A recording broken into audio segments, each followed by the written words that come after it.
دکھائیے گا کہ بارڈ کو کتنا ہیٹ سٹریس ہے اس میں۔ تو پینٹنگ کرنے کی یا منہ کھول کے سانس لینے کی وجہ سے کیا ہوتا ہے کہ برڈ میں جو کاربن ڈائی آکسائڈ ہوتی ہے وہ زیادہ جو ہے لاس ہوتی ہے، برڈ فیڈنگ کم کر دیتا ہے اور آپ کی بریکیں زیادہ ہوتی ہے۔ نمک جو ہے gram 2 litre, soda bicarbonate ہم نے جو تقریباً ہم نے 500 گرام ٹن کے حساب سے وہ ایکسٹرا کیا ہوا ہے۔ تو یہ بھائی بتائیں جی فارمر کو کیا آپ نے ہیٹ سٹریس میں جو ہے نا وہ کیا ہے۔ اس کے علاوہ وٹامن سی بھی ڈالے اور پیور جو ہے نا انہوں نے لیمو لیے ہیں فارمنگ لیمو جن کو نچوڑ کے ان کا رس نکال کے وہ بھی بارڈ کو ڈالا ہے۔ ویلکم ٹو پولٹی یونیورسٹی، میرا نام محمد شاہد ظہور ہے اور میں سرٹیفائڈ پولٹری کنسلٹنٹ ہوں۔ ابھی ہم شیڈ پہ موجود ہیں، یہ کہ پولٹری فلاک ہے، اس کی پروڈکشن ماشاءاللہ 80+ چل رہی ہے اور آپ اس میں دیکھ سکتے ہیں، دکھائیے گا کہ بارڈ کو کتنا ہیٹ سٹریس ہے اس میں۔ کہ آج بہت زیادہ جو ہے نا گرمی ہے، بہت زیادہ جو ہے نا فیلنگ جو ٹمپریچر ہے فیل لائک وہ 50 جو ہے نا سیلسیس کو پہنچا ہوا ہے۔ تو برڈ جو اس وقت بہت زیادہ ہیٹ سٹریس میں موجود ہے، اتنی یہ پینٹنگ کر رہا ہے۔ تو پینٹنگ کرنے کی یا منہ کھول کے سانس لینے کی وجہ سے کیا ہوتا ہے کہ برڈ میں جو کاربن ڈائی آکسائڈ ہوتی ہے وہ زیادہ جو ہے لاس ہوتی ہے۔ اس کی وجہ سے کیا ہوتا ہے کہ جو بائی کاربونیٹ آئن ہوتے ہیں وہ ڈسٹرب ہو جاتے ہیں اور پی ایچ جو آتی ہے وہ برڈ کی ڈسٹرب ہوتی ہے، جس کو ہم ان شارٹ کہہ لیں کہ میٹابولک ڈیزیز جو ہوتی ہے، جس میں ریسپریٹری الکلوسز آ جاتا ہے یا میٹابولک ایسیڈوسز ہوتی ہے۔ تو اس سے کیا ہوتا ہے کہ برڈ میں جو ہوتا ہے کیلشیم فاسفورس ڈسٹربنس ہو جاتی ہے اور کیا ہوتا ہے کہ آپ کی جو پروڈکشن ہے وہ ڈاؤن ہو جاتی ہے، برڈ فیڈنگ کم کر دیتا ہے اور آپ کی بریکیں زیادہ ہوتی ہے۔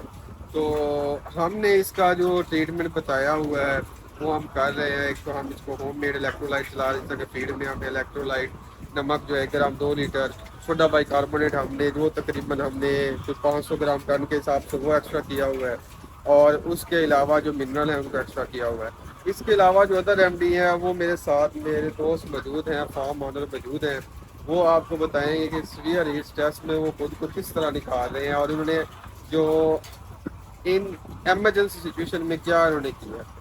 تو کوک کا بھی آپ کو بتائیں گے، باقی چیزیں بھی آپ کو بتائیں گے کہ کیا کیا چلائیں گے۔ السلام علیکم، کیا حال چال ہے؟ ٹھیک ٹھاک ہے جی؟ بھیا بھائی بتائیں جی فارمر کو کیا آپ نے ہیٹ سٹریس میں جو ہے نا وہ کیا ہے۔ جی آج شدید ہیٹ اسٹریس تھا، اس میں ہم نے سب سے پہلے کوکو کولا چلائی ہے اور اس کے ساتھ ہمارا جو ہے ہم نے برف چلائی ہے۔ ہر ٹینک میں ہم نے برف ڈالی ہے پانی تاکہ مرغی کو ٹھنڈا ملے، پانی کی کنزمپشن زیادہ ہو جائے۔ اس کے علاوہ الیکٹرولائٹس چلائے ہیں، ساتھ میں ہم نے 2-3 گھنٹے کے لیے برڈ کو گلوکوز جو اسٹینگی کی شکل میں دیا ہے، جس میں ہم نے لیمو ڈالے ہیں اور شوگر ڈالے ہیں۔ اس کے علاوہ وٹامن سی بھی ڈالے اور پیور جو ہے نا انہوں نے لیمو لیے ہیں فارمنگ لیمو جن کو نچوڑ کے ان کا رس نکال کے وہ بھی برڈ کو ڈالا ہے۔ تو یہ جو ہیٹ سٹریس ہے نا، جس طرح کہ آج کل ویدر چل رہا ہے، ہائی ہیومڈ ویدر ہے، ٹھیک ہے، اور گرمی بھی بہت زیادہ ہے، تو اس کو کمپنسیشن کرنے کے لیے کیا ہوتا ہے کہ اگر آپ ٹمپریچر کو کم کرنے کے لیے پیڑ زیادہ چلاتے ہیں، نمی آپ کی زیادہ ہو جاتی ہے، نمی نہ کم کرتے ہیں تو ٹمپریچر زیادہ ہو جاتا ہے۔ تو اس کو آپ نے ایک بیلنس لگا T H I thermal humidity index, ٹھیک ہے، جسے ہم ٹی ایچ آئی کہتے ہیں۔ ٹی ایچ آئی آپ نے کوشش کریں لیس دین 120 ہو، لیکن ان دنوں میں آپ کوشش کریں 120 کے قریب قریب ہو، 150 سے لیس ہو، اس سے اوپر جائے گا تو برڈ کے لیے لیتھل ہوگا۔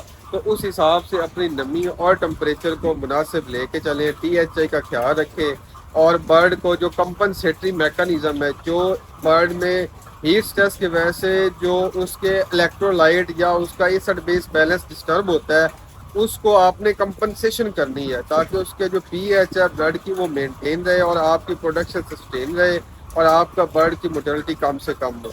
امید ہے آپ کو ہیٹ سٹریس کے متعلق کافی چیز پتہ چل گیا ہوگا۔ اگر آپ کو کوشچن ہو تو آپ مجھے کمنٹ کر سکتے ہیں۔ Thank you so much.